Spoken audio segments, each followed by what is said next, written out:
端午特别到咯，是药署进行着联合国地头的一个卫生局，针对肉粽甲相关食材抽检，其中伫新北苗栗拢有抓到这鸡粽违法掺平洗案例。为着要互民众食到这安心的粽，中华关卫生局就推广用3片磷酸钠来取代平洗，要提供试用包互民众。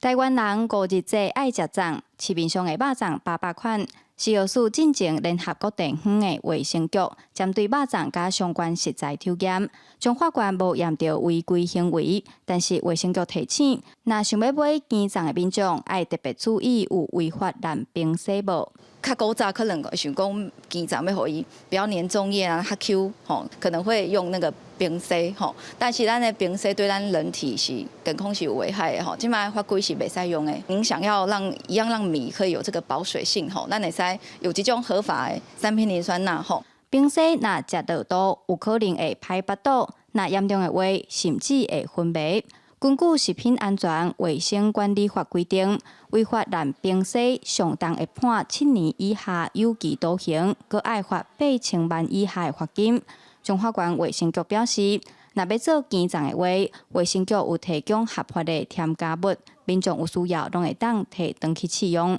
因为迄端午节要到所以要绑迄款的鸡粽，惊迄市面上的迄有不法的迄款的添加物。要来卫生局摕迄3片磷酸钠，等于家己做。中华关卫生局嘛提醒，除了鸡粽，有的餡料，亲像菜脯、虾米，佮有素粽接用到的豆干，上好是经湿水自然的。若食粽嘛毋通混伤侪酱料，一顿莫食超过2粒，尤其爱甲菜类食，才袂5日节过了，胃肠煞无爽快。记者杨淑晴综合报道。